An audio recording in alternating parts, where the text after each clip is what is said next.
Hi guys, welcome back to the channel.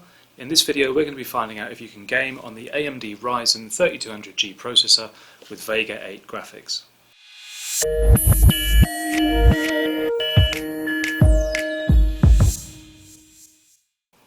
Now, ever since this processor came out over the summer, along with the rest of the Ryzen 3000 series lineup, I've seen questions all over Facebook pages and web forums all over the internet asking whether or not it would be good for a gaming PC. So there's no better way to find that out than to try it. So I've got my hands on one and we've set up a basic workstation here with a B450 motherboard, 16 gigs of RAM and a small SSD, and we're going to see how it performs. Let's take a look. Okay, so Rocket League 1080p highest settings, not bad. 48 frames per second, that's definitely playable. This is running at 1920 by 1080 Full HD on a 60Hz monitor, so anything over 60Hz we're not going to see the benefit of anyway. But 41, 42 frames per second, not bad at all. Dropping a bit down to 35, back up to 43, definitely playable. I'm quite surprised. This is, remember, essentially an integrated graphics chipset. It's billed as being Radeon Vega 8 graphics, but it is ultimately integrated graphics built into the processor. So quite impressive actually that we're getting anywhere near this kind of performance at 1080p at all. I know Rocket League's not exactly a strenuous game, but this is definitely playable, averaging anywhere up to 45 to 50 frames per second. Yeah, definitely playable. Let's try something else. Okay, so Doom, we're running on the high preset. I tried Ultra, it was quite unplayable, so we're on high, and this is pretty, it says it's running at about 25 frames per second, but it's playable for me, I guess. There's not a lot of jerking around. I mean, Doom is a very well optimized game. This seems to be running really well. It's difficult to sort of comprehend that it's only running at 25 frames per second because it's 25 frames per second, but it's a smooth 25 frames a second. Getting up to 28, 29 when you're stationary. I mean, it's playable. It's not great, but it works-ish. Okay, let's try something more strenuous. Okay, so I tried to run the GTA 5 benchmark on high settings and it was just a disaster. So I've gone back in and we're still running at 1080p, but what I've done is turned all of the settings down to normal, which is the lowest they can go, and I've turned off things like reflection, MSAA, anisotropic filtering and things like that. And let's see how it benchmarks. Okay, so we're running between 45, well, dipping a little bit, okay, around 40 frames per second on that scene. Remember, this is 1080p with all the graphics settings turned low, but I mean that's still more impressive than the console version of this game. Okay, we're getting up to just under 50 frames per second on this scene, and you know what? There's a little bit of tearing, there's a little bit of stuttering, but I mean, if it played like this, I wouldn't be disappointed. I mean, it's reasonable. You've got to remember, this is an 80-pound CPU and GPU in one.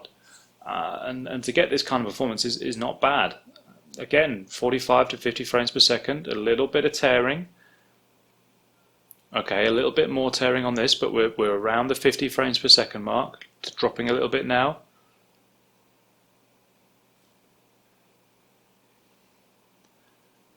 This is not bad. I mean, it's not great, but it's okay. It's playable. You know, you would play this at 35 to 45 frames per second and it would be fine.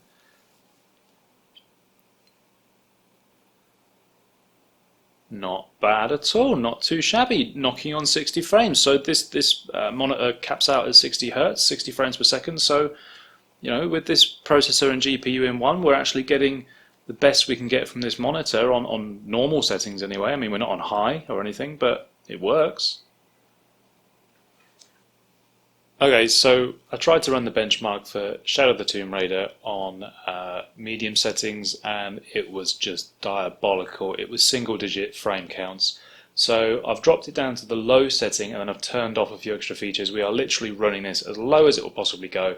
Let's see how it benchmarks. Okay, so we're getting 20, 25-ish frames per second. not bad, not playable, but I mean, this is a AAA title. This is one of the most strenuous games that's come out in the last couple of years, so it's not surprising that this £80 CPU GPU combo is having a few issues.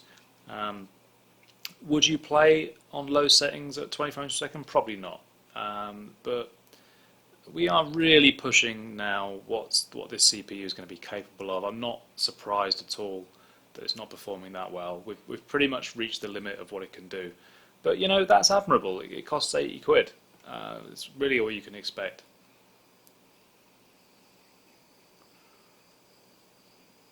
Okay, edging 25, 24. Okay, so somewhere between 20 and 30 in this scene. I mean, there's a lot more movement in this scene. You can see it wouldn't be a great playing experience at all. I'm hoping that's coming across on camera. We're not seeing much in the way of tearing. We're not seeing any drop frames, but we are seeing it's just generally a little bit laggy. I personally wouldn't feel comfortable playing this game. I wouldn't feel that I'm getting the best experience. But if it's all you can afford, you know, so be it. So there you have it, guys. I think we've answered the question of whether or not you can game on this CPU, and the answer is yes. If you're playing less intensive titles and you're willing to lower those settings down, you can get some playable results with this CPU.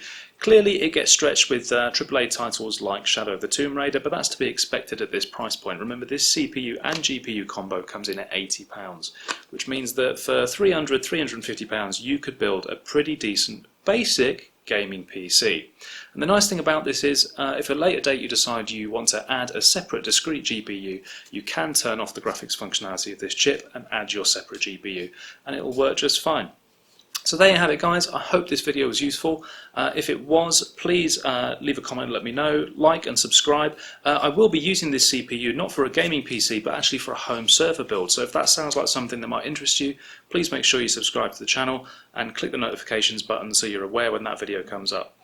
In the meantime, guys, I hope this was helpful. If not, please let me know in the comments below why not, and I'll try and get back to you.